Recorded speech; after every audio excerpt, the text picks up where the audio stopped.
even if you look at Caras Park extraordinary events, we limit how the decibels, the direction of speakers, the length of time, the hours of day. That's all it's trying to do. And yeah, totally got twisted.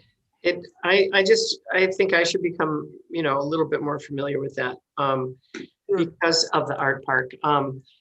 It has become a favorite spot for musicians to come and plug in and play. And we haven't had any neighborhood complaints that I know of. This has all been within appropriate, I would say, levels of sound and also duration. But I should be, I should make my staff aware of what those regulations are in case we need to just, control the situation a little bit. Yeah, and you have that ability now, and I will forward you the information or have Shirley do it. Great. And now you can do it by park rule. Great. Let's go ahead. Hate to interrupt, we're on live now. Thanks, Joe. So Joe's recording. So before Kate and Laura came on board, Sonia, one of our park board members who had facilitated this meeting last year, I think transferred chairing this particular meeting over to Margie. and Margie was out of the room. Yeah. Welcome, Margie. Well, thank you. Hi, Laura. Margie, maybe you could take it over and we can just do introductions, and then the minutes are attached to the agenda. And then what we were hoping for is just a brief update from Laura or Kate on your observations, and then we can jump back into the sound thing, and then we're done. Okay. Sounds good. So let's quick do introductions. I'm Margie Costa. I've been on the Park and Rec Board for about a year. Volunteered to be a liaison on this extraordinary events committee, which sounds really interesting and exciting. I know anything that has extraordinary in the title. Oh, you got it. I mean, okay. And I'd let the rest of you go around and do quick introduce yourself. I'm Donna Gockler, Director, Parks and Recreation. I'm Sonia Verlanik, Park Board member. What was your name? I'm sorry. Sonia Verlanik. Oh, Sonia, you are here. Okay. Your name is not appearing on our screen. Well, that's, yeah, probably because, see, I have to call in. Okay. I don't have video capabilities. Okay. So I'm Laura Millen, Director of the Missoula Art Museum. I'm Kate Sutherland. I'm the President of the Board of the Missoula Art Museum. Okay. And I think that's everybody. So it looks like we would do approval of minutes, and you guys haven't met since April of 2019. A little thing called the pandemic got in the way. Yeah, exactly. Okay, so are there any discussion or from the last? No, I did review the minutes and remembered all that. All right. Well, then would the next thing would be any reports and updates. And so I think that looks like it would be ma'am. Is that going to be you, Laura? Yes. Okay. So very little to report or to update. We have in the ensuing year, I'm trying to think, we've done a little bit of educational activity out in the art park, and we plan to continue with that, probably a little more active than last summer. But at this point, planning for small groups within the same parameters that we're running our summer art camps and so on, groups of 10 and below. So until that changes, it's super non-extraordinary gatherings happening. We are still seeking a fencing solution so that we can, once, COVID protocols allow, have some social gatherings out there this summer in the warm months. I don't anticipate any of them exceeding 200 people. So that's about it. And, we're really kind of in a wait and see mode. Right now we have an event, for instance, scheduled on Friday, July 11th. And so far it's just a guest list of 10 in case, that doesn't change. So we're being very, very conservative. Okay. It would be great, Laura, if you could, as you get events scheduled, go ahead and send those to our office. Okay. Just so that we know they're scheduled, and that would prompt our labor staff to do an additional check on, just to make sure. Which should be terrific. Yes. Interesting during COVID because some things aren't getting used, and so staff might bypass an area. Yeah. And so we would want to check. And I do anticipate by summer, based on a recent conversation with the health department, that you will be able to host larger outdoor events without masking. And so you can start planning on that. I would agree. It wouldn't make sense to do extraordinary this summer because of COVID. Yeah. We'll get larger events. When are you planning events of that nature? As of July or June? We'll have larger events. We're already up to 50 in at the old pods of 50 at Currents, even indoors, and Splash. As soon as we hit 60% vaccination, and if we are able to stay below that 25 per 100,000 population, I am kind of anticipating that Splash will be almost full open, and that capacity is 1,400. And that might happen in May, right? It could happen. There is a health board meeting this Thursday. And I just received an email from Shannon, haven't even had a chance to read it, but it sounds like as long as we meet and maintain those numbers, a lot of the requirements are going to go to recommendations. Yeah, that's what they've moved to. Yeah. And program, facility managers like yourselves will need to have plans, sanitation stations, where you require masks. You probably still want your employees in them, but it might be worth checking into the health board decision by Friday morning, because I think it's going to start setting timelines and open things up quite a bit to what we have been seeing. Which is great. Oh, that's awesome. Donna, who should I send notice of any events to in your office? Betsy and Paula. Okay. And I can get you those emails if that's helpful. Yeah, I think I have them. Maybe I should have. Do you know when the loo might open up? We are starting to open facilities this week. Well, it's a little cold this week compared to what we had anticipated. I know. So I would expect towards the end of the week, depending on overnight lows, we'll go ahead and start opening. One of the things we try to avoid as much as possible is breaking a bunch of pipes and toilets this time of year. Yeah, right. So No kidding. It's been getting so cold at night. Yeah, really cold. I mean, below 20, that's going to blow. So if you don't have an event, and that's where it would be really helpful. If you're telling me your first event is May, or we might delay just a little bit more to make sure we don't blow the system up. Feel free. Yeah, feel free. No, we really don't have anything scheduled till June outside. The only other thing I'd mention is that our trash receptacles are chronically getting overfull. So, I imagine that's going to pick up too, in a pickup speed here in the warm months. But do you know if Parks and Recreation was picking that up, or the BID? My understanding is that it goes both ways.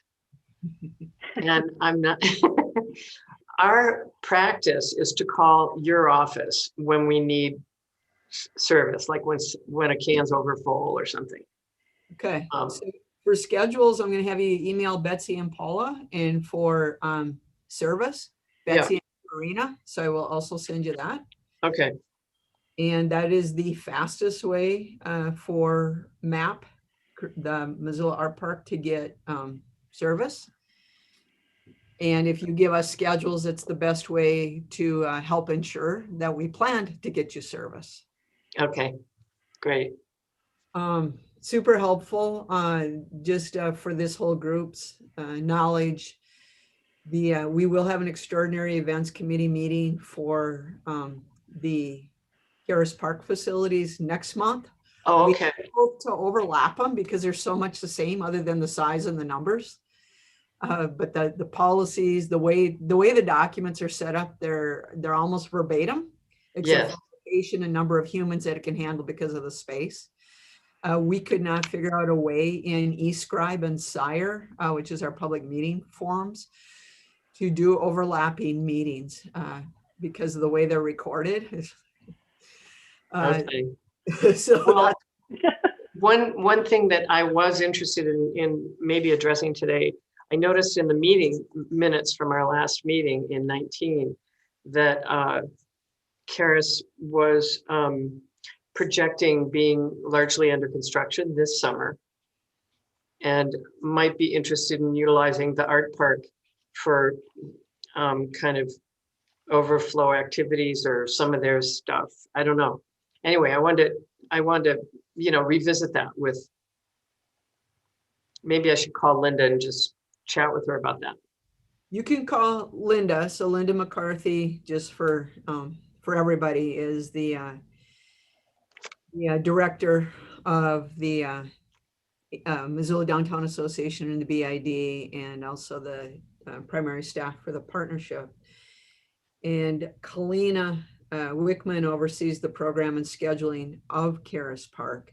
What I do know for this group is the Clark Fork Market will be moving into the parking lot that is closest or adjacent to the carousel. And I think because of the pandemic that the Missoula Downtown Association has figured out a way to have a slightly reduced size of their Wednesday and Thursday night events in their venue. Okay, good. And for the most part, the Higgins Avenue construction is well aware of all the events in Karis and are going to try and be working somewhat away from or somewhat quiet during Wednesdays and then done on Thursdays, and then working collaboratively with the Downtown Association for any major weekend festivals. Good, great. The perfect storm, I guess, of the pandemic and construction is kind of working out.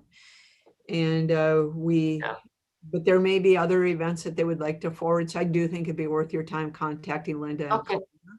Okay, well, we'd love to be helpful if we can. So, and like I said, I'll follow up with contact names for you and make sure you have all of the most up-to-date ordinances and rules. Terrific, thank you. And those, it's a big packet. What Shirley Kinsey, our recreation superintendent, uses, full of policy. Sure. Related to managing. So just surf through it, if you will. And you can borrow and use the documents that make sense for this park. Obviously, you can bypass all of the stuff related to any kind of sports or athletic facilities, which is about 2/3 of the document, and look specifically to concessions, vendors, and mostly the stuff at the art park will fall under same policy as picnic shelters or event permits. Okay. And our park board, and this meeting is a little bit unusual because we haven't met for 2 years, so we don't have a lot of events. It's a little bit like reorientation. I'll call it that. Yeah. The whole agreement, how it all works. But that policy document applies to all city, anything that falls under city managed parkland, even if it's managed by another entity. And there's quite a few of those, the carousel, the events pavilion, and other sites. And so that works really well. Cool.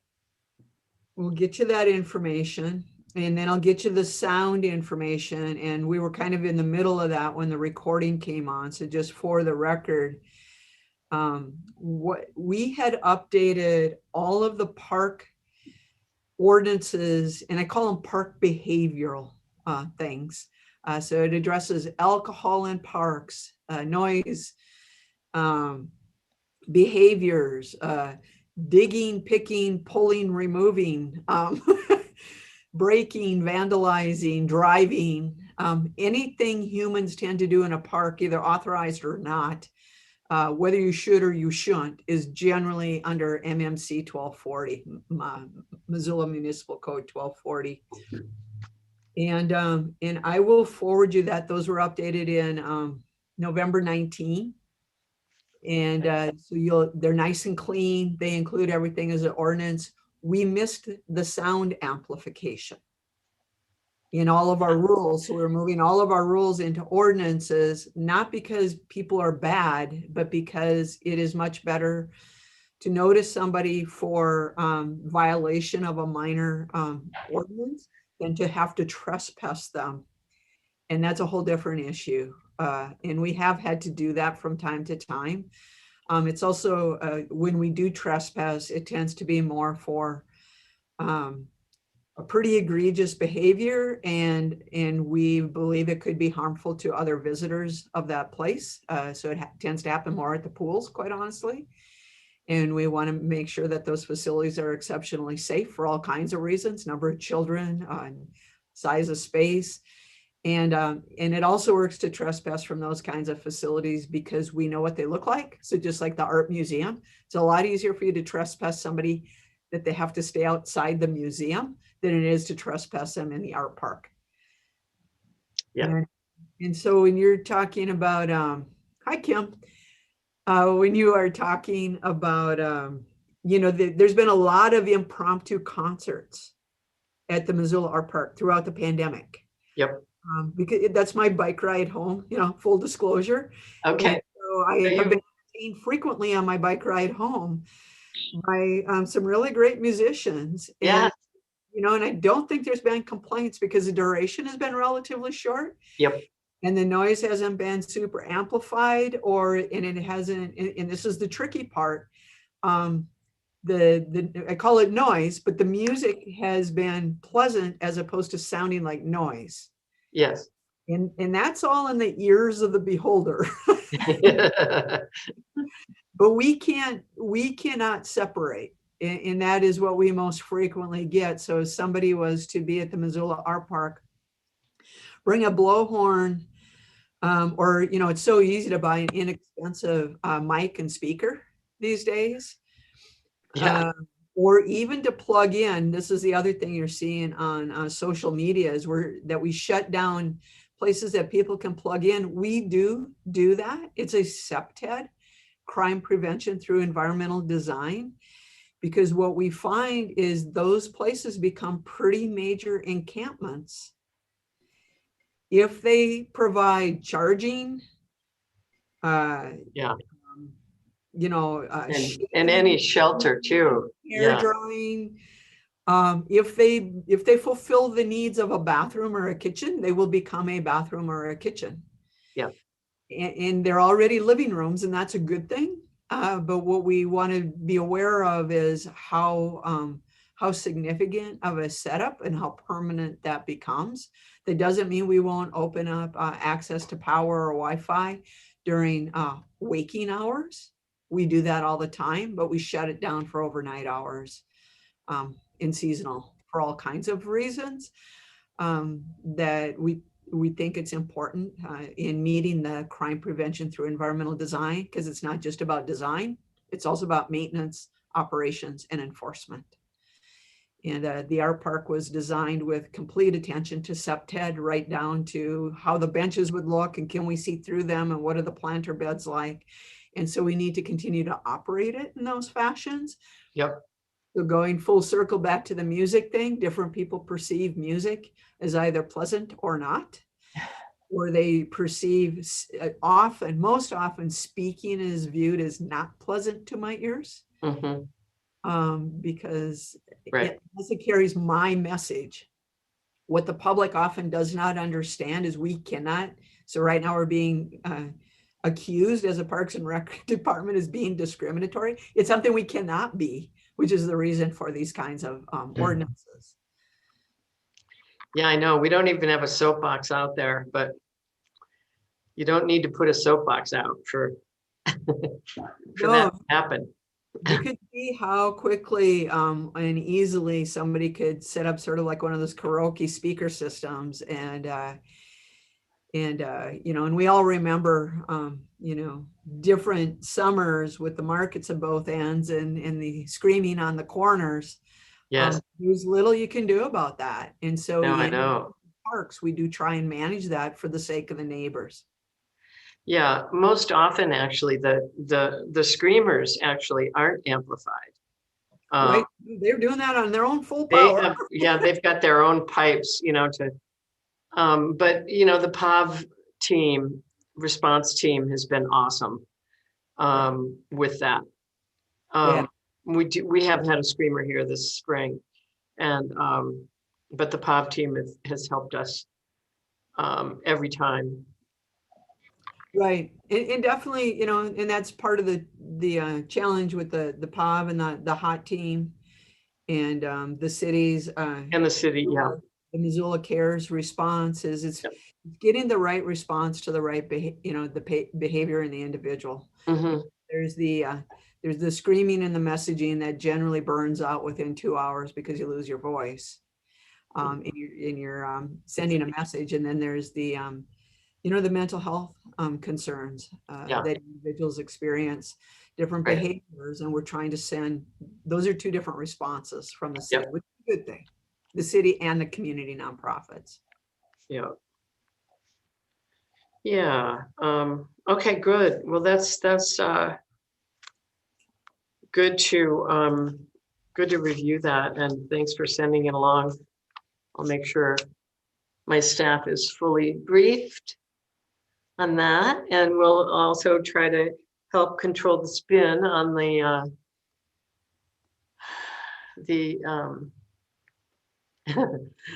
anti-music petition. Yeah, it's rather interesting because for as just another example, you know, we're heavily invested in improvements in the parks, downtown North Riverside Parks and Trails plan to do more creativity, more music. We're working with a whole group of citizens to complete a community center at Currents. They'll have a heavy focus on dance and music. And so it's a little bit bizarre that this would be the timing of parks being used as anti-creativity because we've really turned our focus there because we feel, you know, we've been doing a lot of open space and addressing a lot of sports needs, and it's time. Yeah, yeah, I think so. And it's like, and Missoula's rich, you know, with musicians, like we are artists of every stripe. And it's a lovely thing in the summer to have music in the streets. You know, I think it's part of what makes Missoula, you know, the charming place that it is. So, hi, Kim, how are you? Hey, doing good. Sorry, I'm a little bit late. I just finished up with the session. So thanks for having me, everybody. Sure. Yeah, it's, we've just been kind of remembering, you know, everything. Yeah. So Lori, did you, or, you know, did you have any other updates from MAM as it relates to MAP for 2020 or 2021? I don't think so. So Margie, if we would have action items, they would come in now. We can only act for the whole group on action items if they're on the agenda by the time we send out the agenda, and we didn't have any, so we're okay. I think we're already in the midst of 6 and maybe headed towards 7 unless folks have. Yes. I would say unless anybody has anything else to discuss. Yep. So Joe is helping with our notes today, and I think Cassie's on too. So we will link the documents and the information we referenced as just this is what was discussed. We like holding these meetings at least annually. If you do have an extraordinary event come up, we can call a special meeting. And it Okay. really is just it forces us to check in a public forum where citizens could be here. And certainly if there was anybody concerned, I'm sure they would be here today. So we view no shows as, well, worst case, it's apathy, and best case, it's support. So. All right, good. Thanks, Donna. Thank you. So if there's nothing else anybody has no comments or discussions, then we are at 7, which would be adjourn. And then as Donna said, the notes will go out. Great. And we all know if we have any, once we see it, if there's any follow-up, any questions, who to talk to about this. All right. Thanks, Margie. All right, everybody have a great day. Good to see everyone. Bye. Briefly. Thanks. Bye. Bye.